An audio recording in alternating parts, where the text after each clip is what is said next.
a roadmap not merely to move forward, but to rise from developing to developed, to rise from potential to reality, to rise from promise to prosperity, to rise from the third to the first world, to rise finally into the Kenya we have long imagined, the Kenya we deserve.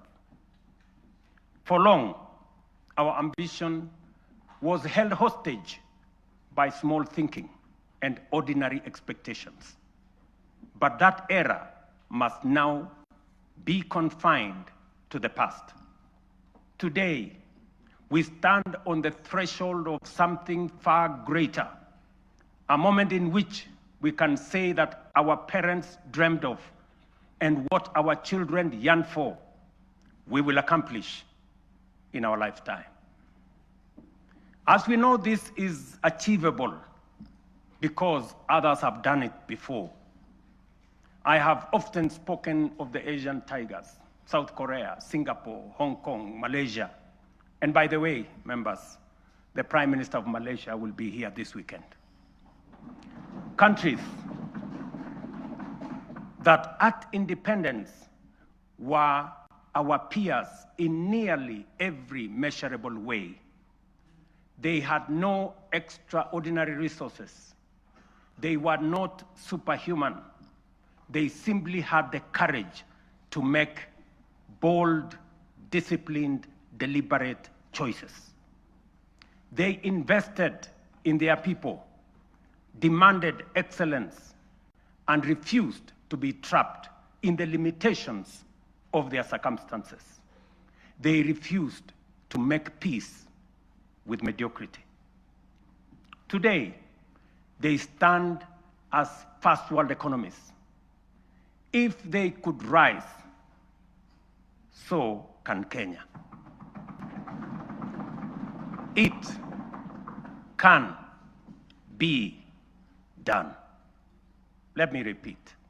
It can be done. Later in this address, I will set out the strategic choices, the reforms we will deepen, the sectors we will unlock, and the investments we will prioritize to move Kenya to the next level. I say all this not as a personal badge of honor, but as a recognition of what we have achieved together, the Kenyan people, the leadership in all arms of government, and across all political formations. Honorable members, the last 3 years have not been easy. We have agreed, sometimes disagreed, and at times those disagreements have carried great cost. We have compromised, we have confronted hard truths, and we have endured storms none of us invited. But we all take comfort that it has not been for nothing, for this is how far we have come. At a time like this, in 2022, Kenya was in distress. Inflation had soared almost to double digits. A fuel shortage threatened to paralyze our economy as oil marketers struggled to access dollars. The shilling was in free fall. Foreign reserves had hit historic lows. Debt service consumed more than half of our revenues. Confidence, both local and foreign, had waned.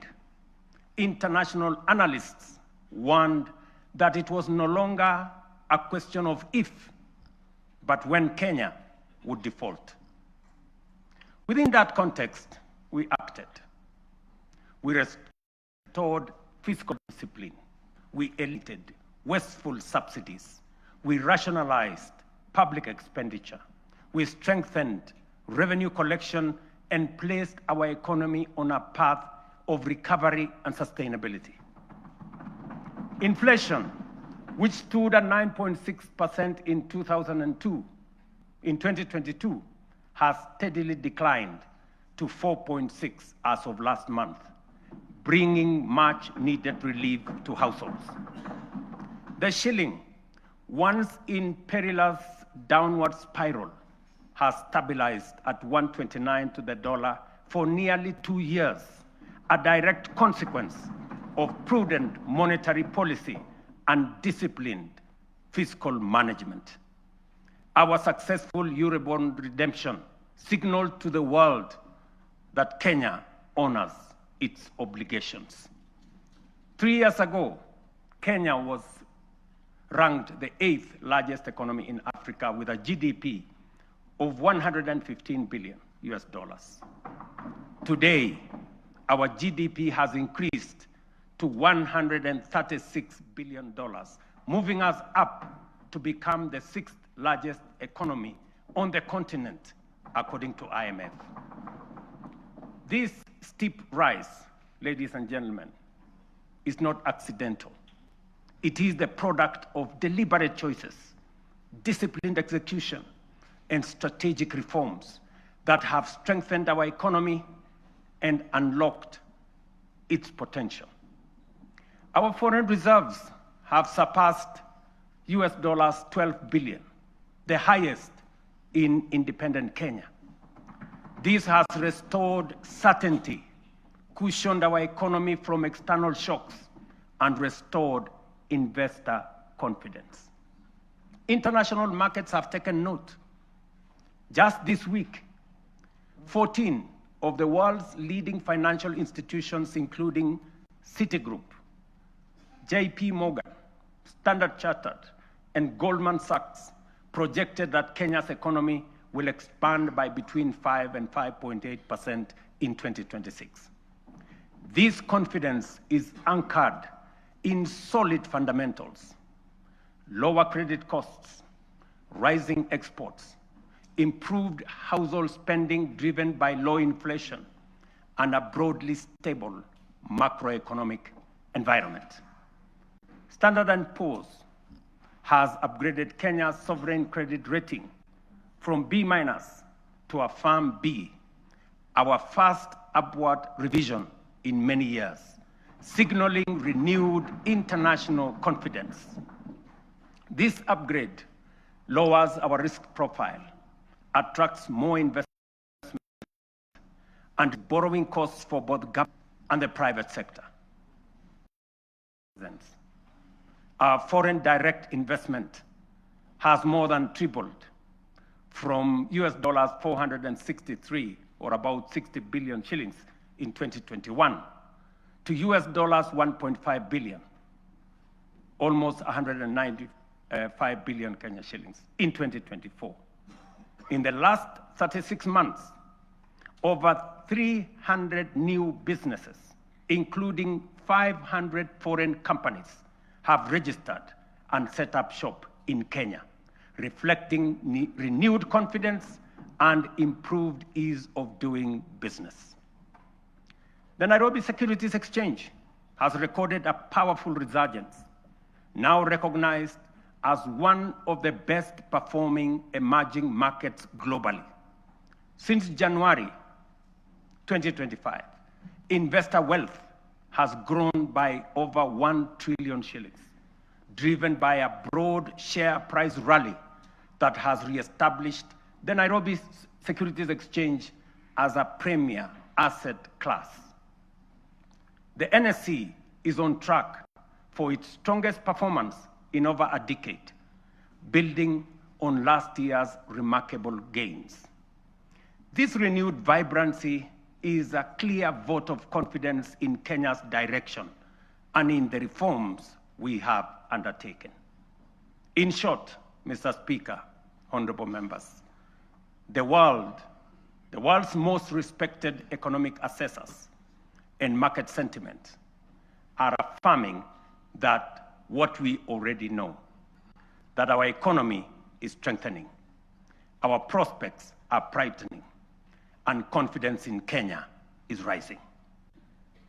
Our critics, the high priests of eternal pessimism, who criticize without responsibility and tear down without offering alternatives, will want you to believe that our economy is going in the wrong direction.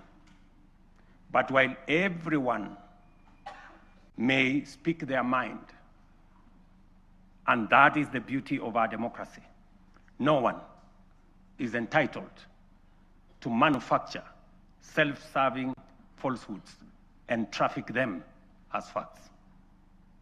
And facts are exactly what I present here today: clear, verifiable, and indisputable.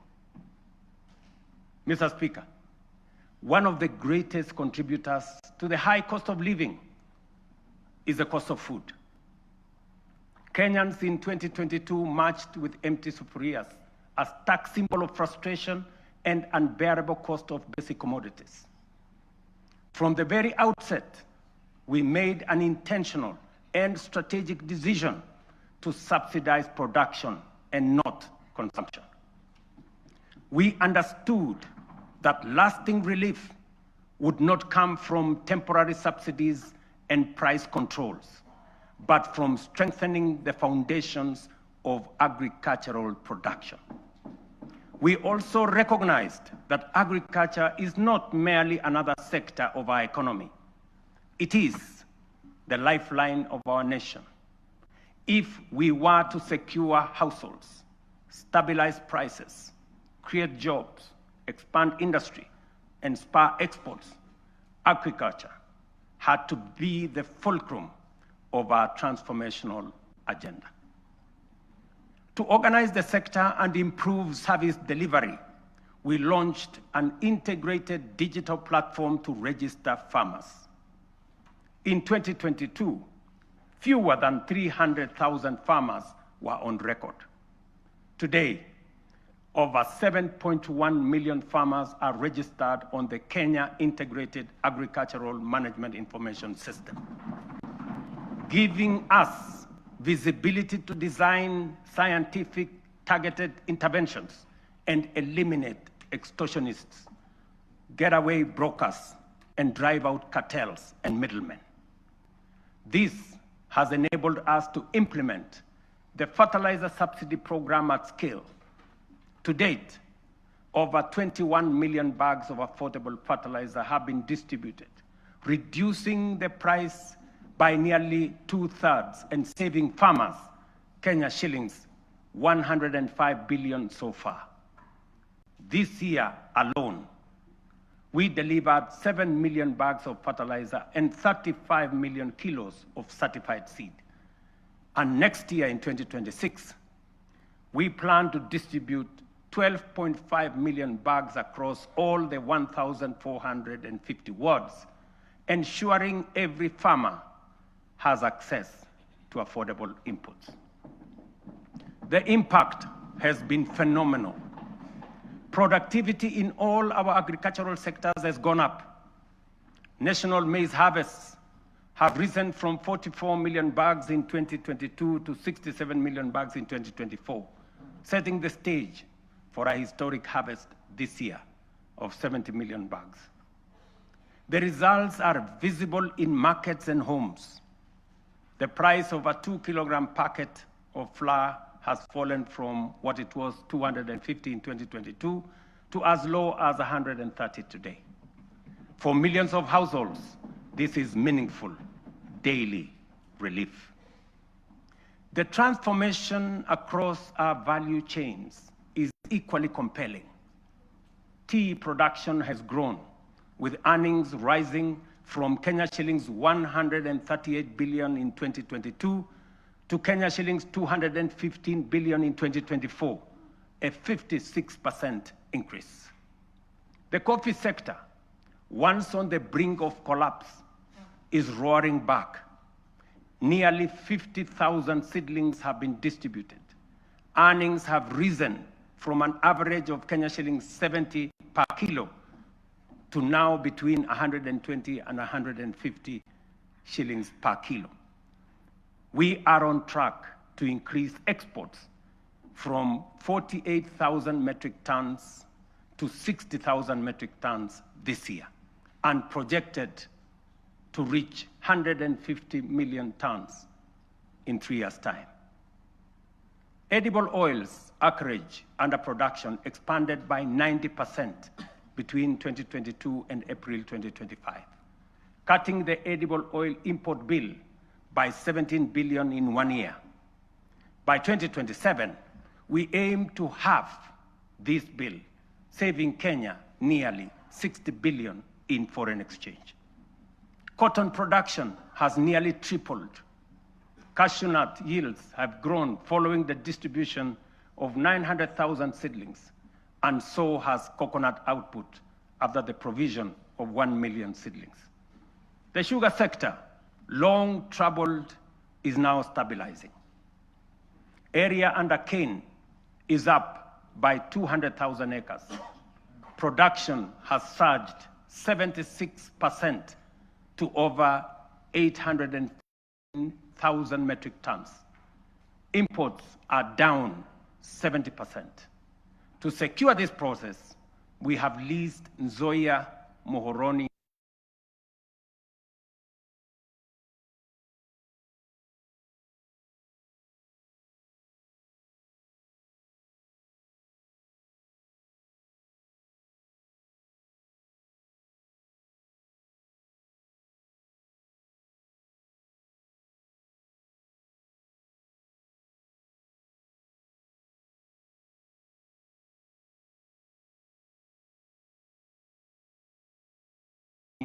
Sony, and Chemelil factories to competent private sector operators. Our livestock value chain is rising. Leather exports are up 56% to Kenya shillings 2.5 billion. Local shoe production now exceeds 11 million pairs, and meat exports have grown 45% to 12.5 billion. In dairy, milk production has surged to 5.3 billion liters, while exports have nearly doubled to 9.4 billion. Dairy farmers' support has enhanced with the installation of 230 new milk coolers. Nearly 8 million animals have been vaccinated, and Kevevapi has produced a record 94 million vaccine doses, which are used locally and also exported to our neighbors in the region. We have reduced the cost of sex semen from 8,000 shillings per dose to 1,000 for our dairy farmers. The outcome of these reforms is unmistakable. We have enhanced food security, raised farmer incomes, driven agro-industrialization, and expanded Kenya's export footprint. This is the transformation we promised, now unfolding across our nation, fulfilling the national values and principles of governance, particularly sustainable development, as required under Article 10 of our Constitution. It is in accordance with this constitutional duty that I report to this House today. Mr. Speaker, honorable members, let me now turn to healthcare, the foundation of human dignity and the heartbeat of every nation that chooses compassion over neglect. Over the last 3 years, we have undertaken the most ambitious transformation of health systems since independence. Reforms rooted in equity, powered by innovation, and guided by a simple conviction that every Kenyan, wherever they live and whatever their means, deserves equal care. 27 million Kenyans are now registered in SHA, more than triple the number ever reached by the former NHIF. This is a demonstration that leaving no one behind was and is not a slogan. It is a promise on course to fulfillment. Additionally, more than 10,000 health facilities across the country have signed in to serve under this new system. But honorable members, real healthcare begins long before patients reach a hospital.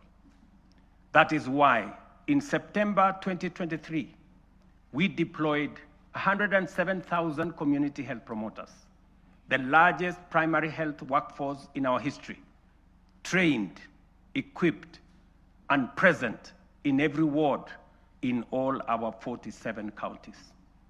Their impact has been extraordinary. Consider three statistics. 8.9 million households have so far been visited. 9.9 million diabetes screenings have been done with 134,000 cases diagnosed. 6.5 million hypertension screenings have been conducted with 305,000 cases confirmed.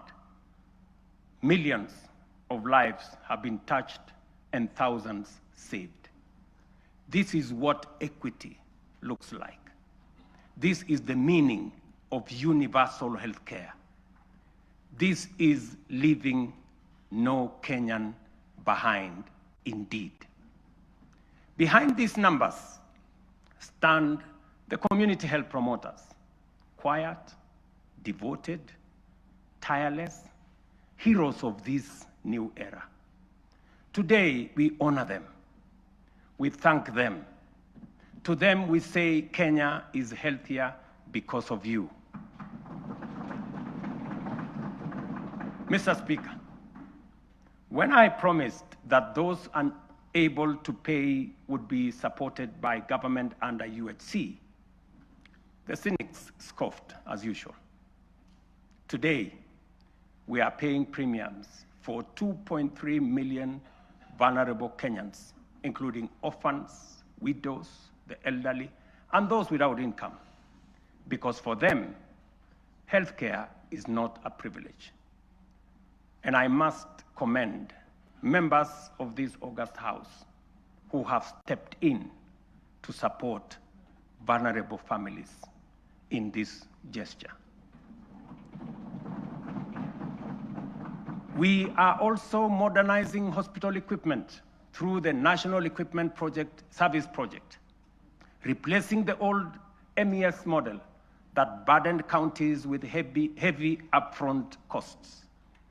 Under the new fee-for-service system, private partners install, maintain, and run state-of-the-art equipment, and public facilities pay only when they use them. We have overhauled KEMSA to end the chronic crisis of drug shortages, raising medicine availability from 48% to 68%, and to a projected 90% by the end of this year and 100% by March next year. This is more than healthcare reform. It is a long-deferred promise finally taking shape. A Kenya where every citizen can face tomorrow with confidence, knowing their nation will stand with them in their hour of need. It fulfills our national values of dignity and equity as stated in Article 10 of the Constitution. In the same spirit, the government is strengthening financial protection for Kenyans under cancer treatment. Social Health Authority will enhance the cancer benefits package from the current 550,000 shillings to Kenya shillings 800,000, effective December 1. This enhancement responds to the rising cost of sustained cancer care and ensures that patients can access quality, uninterrupted treatment without facing financial hardship. Mr. Speaker, honorable members, when I assumed office, our education sector was in distress with a strained CBC transition, a chronic teacher deficit, universities on the edge of insolvency, and overstretched infrastructure. We moved quickly to restore education as the great equalizer. Through the student-centered funding model, scholarships and loans now follow need and merit, placing the learner at the center. Nearly 500,000 students have already benefited from this model. We then tackled the teacher crisis head-on, We have hired, as you all know, 76,000 teachers with 24,000 more to be brought in by January next year. That will translate to 100,000 teachers in 3 years, an achievement unmatched in the history of our country. Together with the national government CDF, we have delivered 23,000 new classrooms and 1,600 laboratories are under construction, easing congestion and giving CBC the dignified facilities it requires. TVET has become the engine of practical skills. Enrollment has leaped from 341,000 in 2022 to 718,000 as young Kenyans embrace engineering, ICT, modern agriculture, hospitality, design, and the trades that power a modern economy. In strengthening education at every level, we are giving life to the national values in Article 10, especially equity, human dignity, and sustainable development, ensuring every child has a fair chance to rise. Mr. Speaker, honorable members, 3 years ago when we said we would deliver affordable housing, the cynics dismissed it.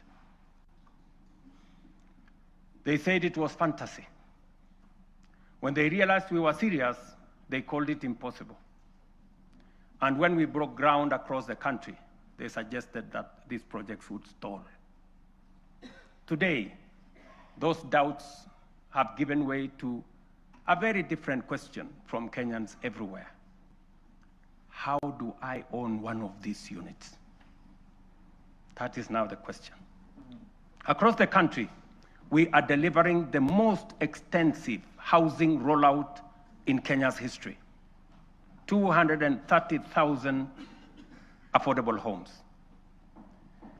And we meet student needs. 178,000 beds have been packaged for universities, TVETs, KMTCs, with 74,000 already under construction, transforming a sector where fewer than 10% once had decent accommodation. Additionally, 270 modern markets are taking shape nationwide, providing vital spaces for women and MSMEs, with another 175 underway, expanding the backbone of local commerce.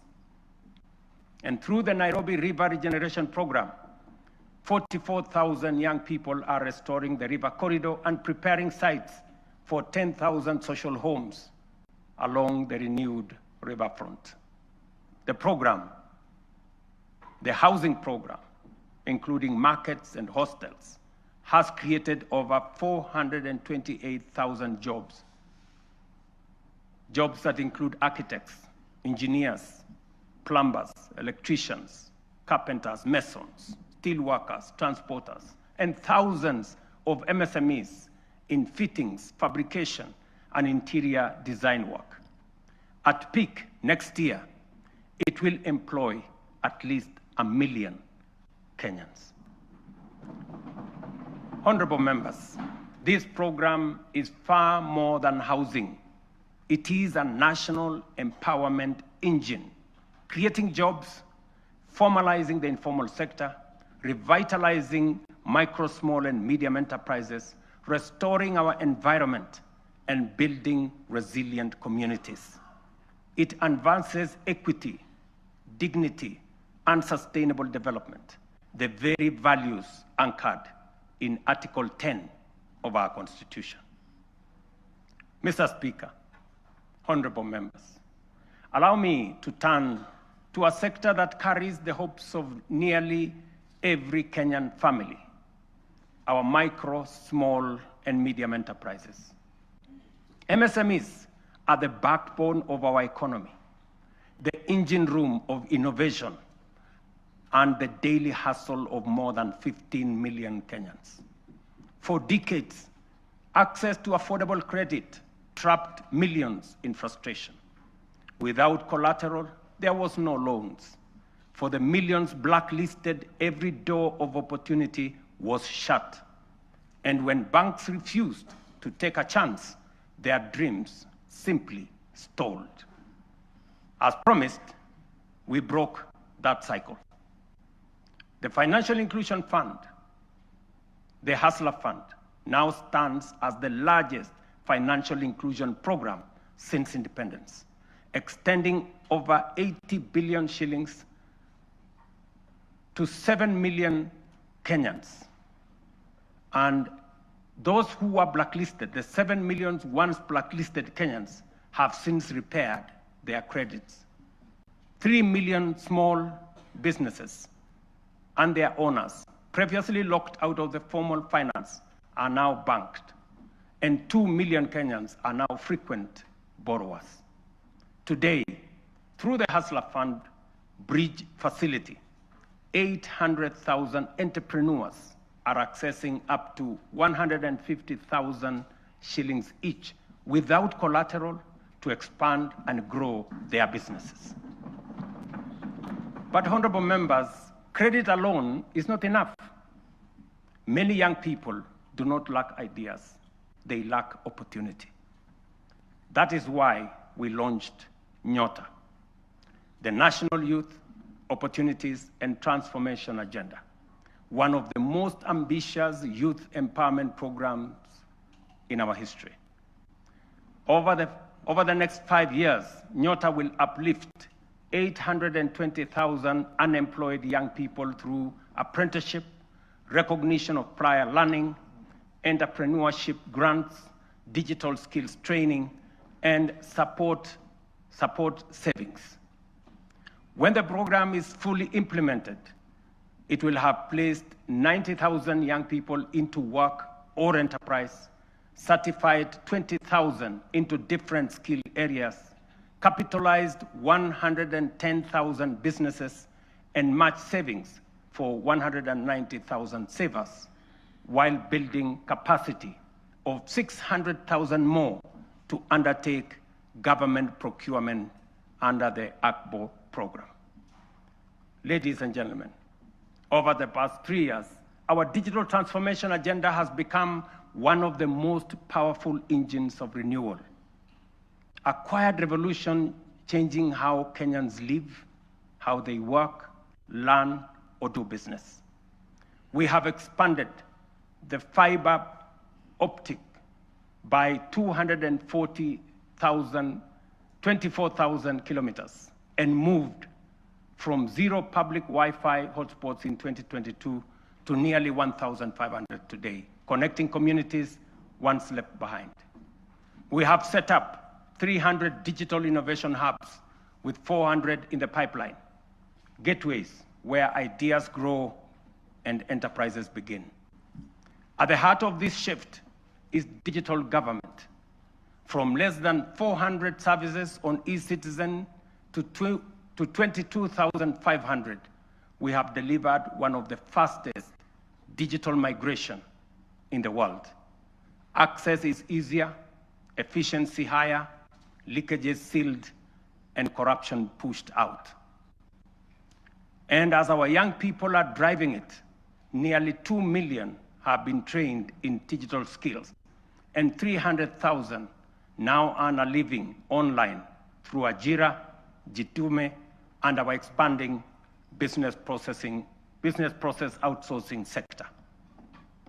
Mr. Speaker, having set out the work of the last 3 years, it would be easy, almost comfortable, to pause, congratulate ourselves, and settle into the warmth of modest progress.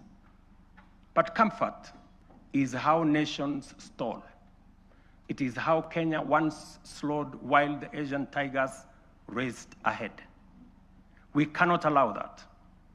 We will not allow that. And we must not allow it. Because this moment demands more of us. More courage, more ambition, and a refusal to settle for the ordinary. As I said earlier, we often speak of the Asian tigers with a reference that makes their rise seem like a miracle from a distant world.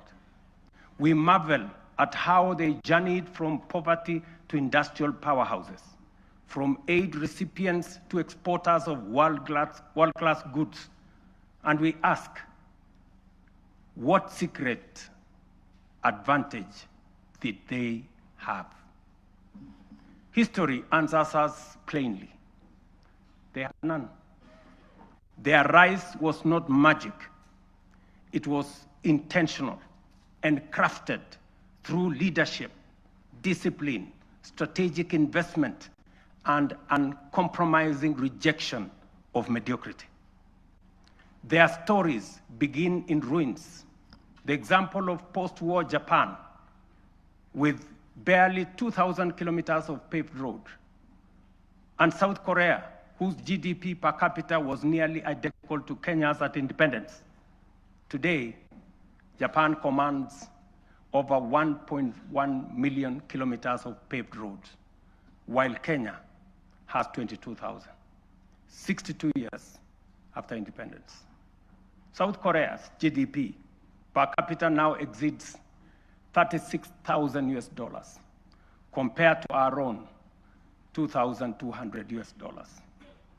These comparisons are not meant to indict us, but to demonstrate what becomes possible when a nation chooses ambition over resignation. From their journeys, clear lessons emerge. These nations set aside small dreams and integrated boldly with global markets. They built first world infrastructure in what was third world environments. They invested obsessively in their people, the engineers, scientists, innovators, and technicians who powered their ascent. They generated electricity from all sources available to power their enterprise, innovation that led to manufacturing, industrialization, and progress. They simplified investment through institutional reforms that allowed capital, technology, and talent to progress without friction. They prioritized production by planning their industries long before those industries emerged. Critically, they nurtured ecosystems of relentless innovation, giving rise to global giants like Samsung, Hyundai, Toyota, and Sony, companies that began modestly and grew to define modern history. The task before us, therefore, is unmistakably clear. If Kenya is to grow at scale, we must raise our ambition. It is for this reason, Mr. Speaker and honorable members, that under my leadership, we are raising the bar of national ambition. And that is why I am today submitting a roadmap to take Kenya to the next level. We are committing to undertake a minimum of 4 major national priorities whose rationale I shall explain. First, we must invest relentlessly in our people, in their education, skills development, scientific training, and innovation capacity. We have already set the foundation through the major reforms in the education sector. We have increased the education budget from 490 billion in 2021 to over 700 billion this year, which has facilitated better infrastructure in our education system, more teachers and trainers, and enhanced funding for our colleges and universities. I have reorganized government departments to establish a dedicated State Department for Science, Research, and Innovation to support the urgent need to scale up STEM courses in our education system, strengthen innovation, promote research, and create a pool of high-level professionals in engineering and science. This structure will also help actualize the 2% research fund needed to make this ambition a reality. We must fund startups and deliberately scale up and commercialize innovation to create new companies. We must actualize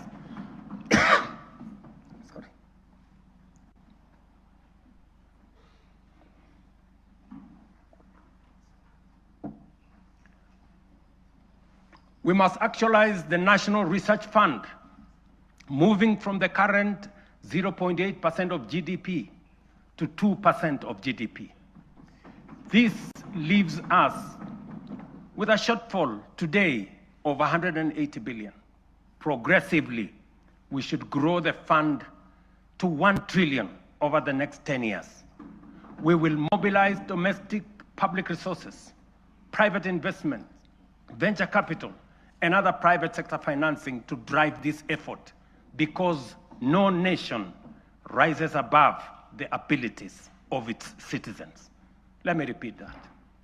Gentlemen and ladies, no nation rises above the abilities of its citizens. And we must promote a culture of enterprise so that Kenyan companies can cross borders. The example of Safaricom's M-Pesa, growing from a local solution into a global financial platform, serving more than 70 million customers in 170 countries today. This demonstrates the possibilities we can unlock. Secondly, we must turn around our economy from a net importer to a net exporter of products, goods, and services. The most urgent being imports of food products that cost us 500 billion shillings every year. Just imagine. We are importing maize, wheat, rice, edible oil, to Kenya at a cost of 500 billion shillings every year. As I mentioned earlier, we have already made interventions to reduce imports of maize, sugar, edible oils, rice, wheat, but our efforts are undermined by the natural limits of rain-fed agriculture. We can no longer allow the clouds to determine whether our people eat or not. We are able to produce enough for domestic consumption and exports.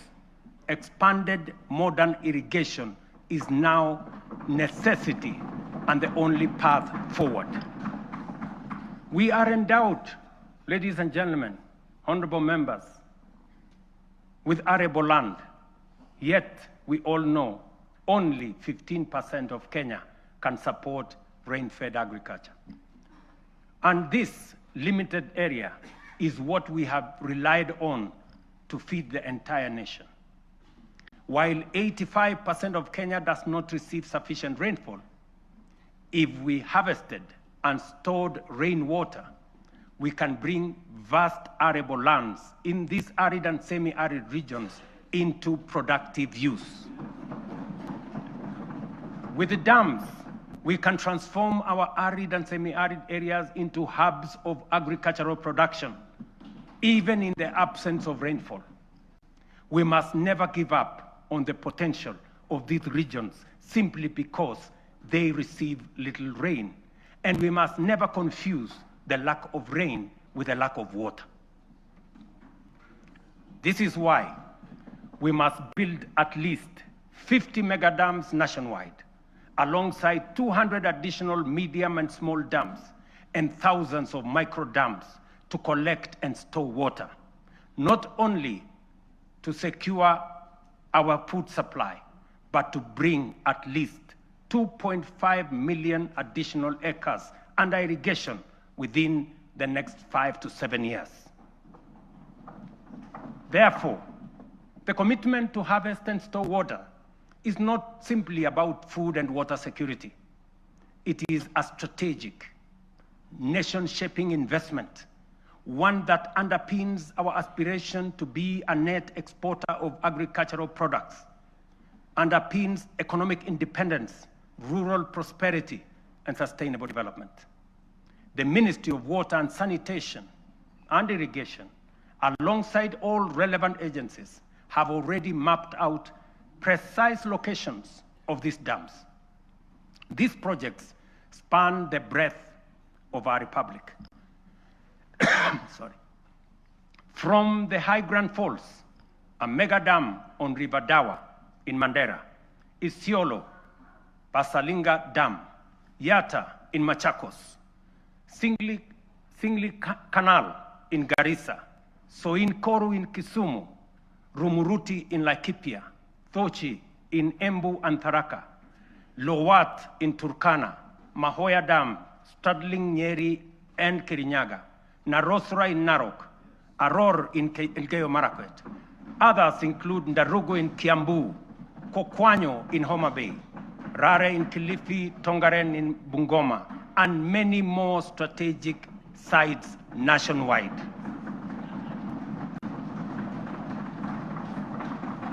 Mr. Speaker, expanded irrigation will also supply the volumes, consistency, and quality of raw materials required for our next economic frontier, which is agro-industrialization. Irrigation will produce the raw materials, and our SEZs, EPZs, and county aggregation and industrial parks will convert them into high-value products for national, regional, and global markets. Honorable members, energy is the lifeblood of any modern economy. No nation has developed without abundant, reliable, and affordable power. This is our third national priority. Although we have an installed capacity of 3,300 megawatts, the intermittence of solar and wind means our farm capacity is only 2,300 megawatts, far below what the Kenya of the present, let alone tomorrow, will require. To drive domestic electrification, industrial manufacturing, e-mobility, green industrialization, digital expansion, and a technology-enabled future, we must dramatically expand power generation. Kenya is blessed with diverse, largely underexploited renewable sources, including geothermal, solar, hydro, wind, and nuclear. To undertake large-scale value addition, agro-processing, manufacturing and industrialization, sufficient, affordable, and reliable energy is a top imperative. Modern technologies, such as data centers and artificial intelligence, require large-scale energy supply. To modernize our economy, leverage on technology to create new opportunities, and to turn our agriculture and natural resources into products, manufacturing and industrialization consume many megawatts of energy. As a result, we have to generate an additional 10,000 megawatts in the next 7 years, so as to move our country to the next level and undertake the transition necessary for our growth. Our fourth national priority is transport and logistics. As the region's economic and diplomatic hub, home to the United Nations' largest office and only office in the Global South, and the sixth largest economy in Africa, Kenya must maintain world-class seaports, airports, highways, and digital corridors. Efficient transport and logistics are the backbone of our competitiveness. They accelerate national development, connect products to markets, move goods and services, lower the cost of doing business, and will reinforce Kenya as the aviation and commercial capital of East and Central Africa. History teaches us that nations rise on the strength of transport and logistics.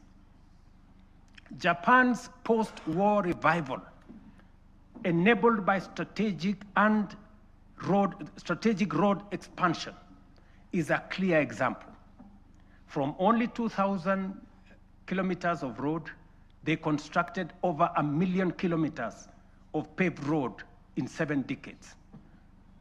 We in Kenya, you know, we have only constructed 22,000 kilometers over a relatively similar period. To scale up, ladies and gentlemen, honorable members, our transport and logistics program, the Ministry of Roads and Transport have already mapped out a comprehensive network of 2,500 kilometers of highway for dualing and 28,000 kilometers of road to be tarmacked over the next 10 years. We will onboard private-public partnership in the modernization of Jomo Kenyatta International Airport, Mombasa and Lamu Airport, and sort out the challenges facing Kenya Airways by next year. This work is already in progress. Next week, I will launch the dualing of the 170-kilometer Rironi-Naivasha-Nakuru-Mau Summit Road. On the same day, I will break ground on the dualing of the 58-kilometer Rironi-Mai-Mahiu-Naivasha Road. The gridlock that paralyzes these roads every day, especially on weekends and holidays, will soon, by God's grace, be a thing of the past. Additionally, roads earmarked for dualing include Muthaiga Kiambu Ndumberi, Machakos Junction Mariakani, Mau Summit Kericho Kisumu, Kisumu Busia, Mau Summit Eldoret Malaba, Athi River Namanga, Karatina Nanyuki Isiolo, Makutano Embu Meru Maua, Mtwapa Malindi Mombasa, all the way to Lungalunga, Kericho Kisii Migori Isabenia, and Nakuru Nyahururu Karatina Kisii Oyugis Ahero. The northern bypass, James Gishuru roads, Bomas Karen Gong, and Bomas Ongata Rongai Kiserian, including Gong Isinya and Naivasha to Kikuyu, among many other key corridors nationwide. This infrastructure drive will also include extending the standard gauge railway from Naivasha to Kisumu, and eventually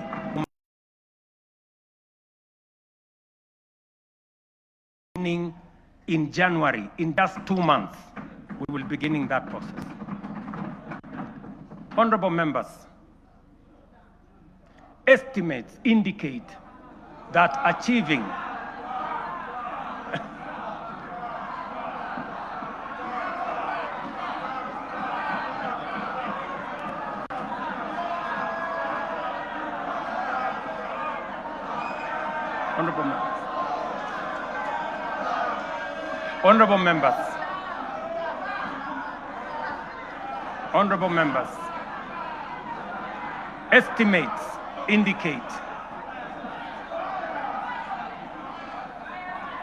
Honorable members,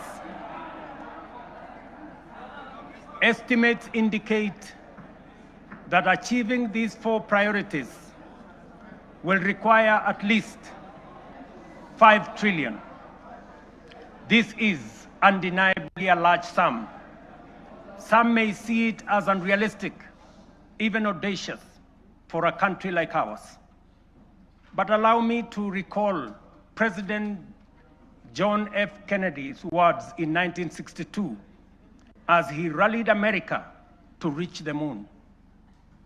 And this is what he said, and I quote, "We choose to go to the moon in this decade and do the other things, not because they are easy, but because they are hard. Because that challenge is one we are willing to accept. one we are unwilling to postpone. These 4 projects are our national imperatives, commitments we must embrace without hesitation, not because they are easy, not because they are cheap, but because they are absolutely necessary, because they are worthy of our time. This is the assignment of our generation. This is the purpose for this administration and this parliament, the 13th parliament. And this is the moment we must rise up to. Which brings us to the next question. Given our fiscal constraints, how shall we finance these transformative projects and do so sustainably? The answer, ladies and gentlemen, lies in 2 key financing vehicles: the National Infrastructure Fund and the Sovereign Wealth Fund. As noted earlier, our development ambitions require sustained, large-scale investment in education, in roads, in energy, water systems, logistics, transport, and digital network. Yet, our fiscal space is narrow. We cannot continue funding essential infrastructure through unsustainable borrowing and burdening taxpayers with additional taxes. But neither can we afford to postpone these imperatives without risking our future. There is need to be innovative in the use of our national revenues, or the national revenues at our disposal. There is need to deploy our national assets available to us in creating public-private partnerships that will crowd in the enormous pool of private sector resources available regionally and globally. This is why we will establish the National Infrastructure Fund, whose architecture will be underpinned by the reforms in the Government-Owned Enterprises Bill, passed by this august House, that I will sign into law tomorrow. This fund is the strategic solution that will provide a framework to innovatively scale up our resources to match our ambition. It will fulfill our manifesto commitment to rebuild Kenya's infrastructure while reducing reliance on tax and debt. We will do this by using budgeted resources prudently and introducing a financing architecture that leverages capital markets, diversifies ownership through unlocking of national assets through privatization, and use PPP frameworks to channel private capital into public priorities. For decades, Kenya has privatized major public assets, from Kenya Airways to KenGen, from Kenya Re to Safaricom. Yet, we cannot point to enduring national assets built from privatization proceeds, because the funds were absorbed into budgets and spent. The National Infrastructure Fund will break this cycle. All proceeds from privatization will be ring-fenced, preserved, and reinvested into new infrastructure and wealth-creating assets. When ownership shifts to the private sector for efficiency, the benefits to the public will not diminish, they will multiply. For every shilling invested from privatization proceeds, we aim to attract 10 shillings from long-term investors drawn from pension funds, sovereign partners, private equity, and development finance institutions. This multiplier will allow us to build critical infrastructure without adding to tax or debt burden. This model is proven. Australia's Future Fund, Singapore's Temasek, and UAE's Mubadala demonstrate that commercially run public investment funds can grow national wealth and deliver transformative infrastructure. The National Infrastructure Fund is therefore more than a financing tool. It is a generational strategy, preserving value, mobilizing capital, accelerating delivery, and ensuring Kenya becomes stronger, wealthier, and more competitive. Ladies and gentlemen, honorable members, our Constitution under Article 201C stipulates that the burdens and benefits of the use of resources and public borrowing shall be shared equitably between present and future generations. In essence, when we use natural resources or borrow, we must ensure future generations are not left poorer.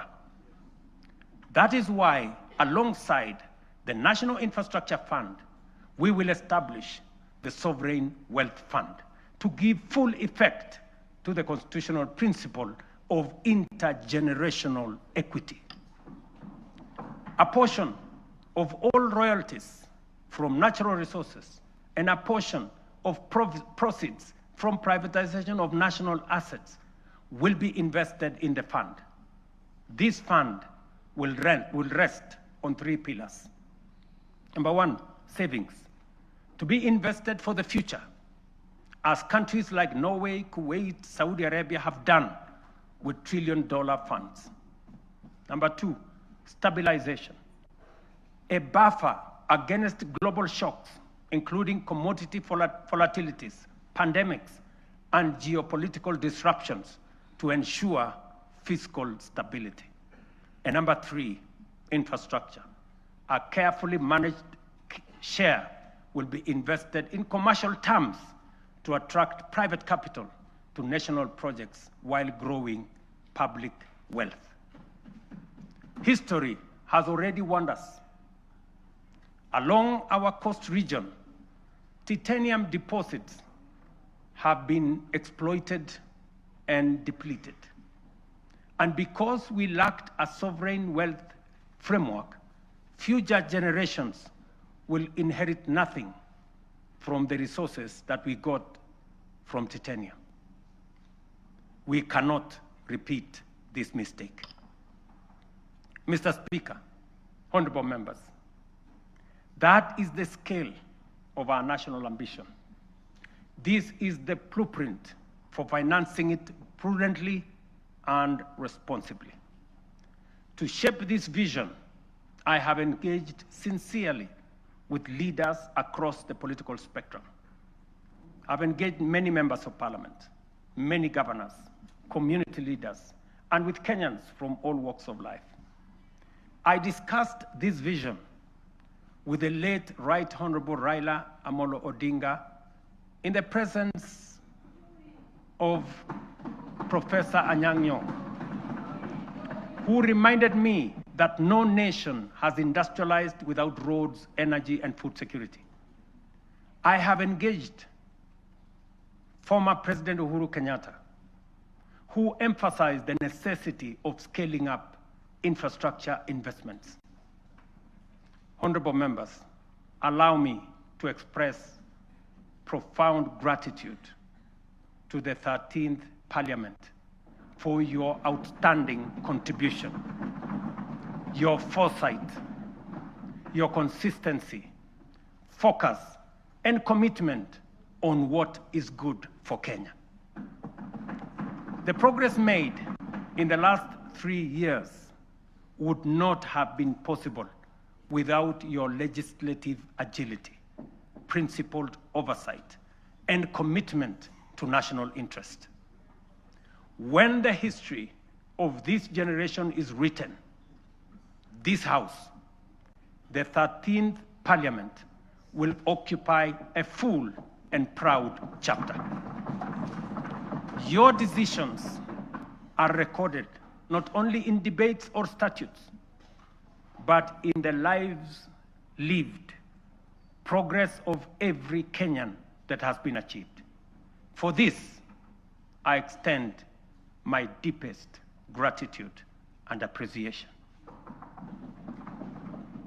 I also extend heartfelt thanks to hard-working Kenyans who have diligently fulfilled their civic duty to the nation, giving life to the constitutional values of equity, social justice, and sustainable development.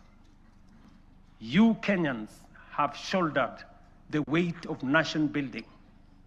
Future generations will feel the impact of your sacrifice, and they will honor you as the generation that helped change the trajectory of our republic. As I conclude, I reiterate that those of us in leadership must bear in mind one critical lesson. Leaders are not ultimately judged by the vision they carry, or the statements they make, or the mantra they repeat. They are judged by the actions they take, the values they generate, the difference they make, and the impact they leave in the lives of the people. Mr. Speaker, honorable members, let history record that this generation refused to be timid, that we chose ambition over fear, action over excuses, and progress over false comfort of low expectation. Let it be said that when Kenya stood at crossroads, we reached for the higher path. The work ahead is formidable, but so is the Kenyan spirit. This is our moment to lift Kenya to the next frontier. This is our moment to shape a nation worthy of its promise. This is our moment to rise. Honorable members, it is now my pleasure to submit to Parliament the following 3 reports as required by the Constitution. Number 1, reports on all measures taken and progress achieved in the realization of the national values as I have espoused. Number 2, report on progress made in fulfilling the international obligations of the Republic. And number 3, the report of the state of security of the country. Now, therefore, I hand over the reports to the Speaker of the Senate and the Speaker of the National Assembly, and I thank you for your attention. God bless you, and God bless our great country, Kenya.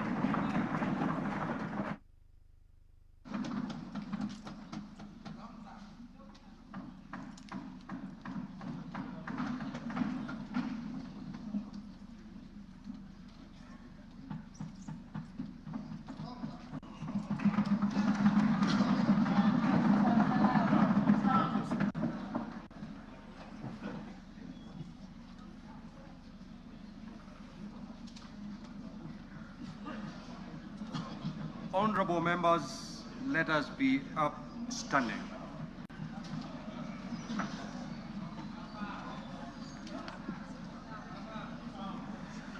Your Excellency the President, the Right Honorable Speaker of the National Assembly, honorable members and distinguished guests, we have now come to the conclusion of the business of the day, and it is now time to adjourn. The Senate stands adjourned until Tuesday, the 25th of November, 2025 at 2:30 p.m. in the Senate chamber. Thank you. Your Excellency, the President, Right Honorable Speaker of the Senate, honorable members of the National Assembly, the National Assembly now stands adjourned until Tuesday, 25th November, 2025 at 2:30 p.m. May I take this opportunity to invite all honorable members and our guests to our reception at the Parliament courtyard. May I also request all honorable members and our guests to remain standing in your places until the procession of His Excellency the President and the speakers leave the chamber. I thank you.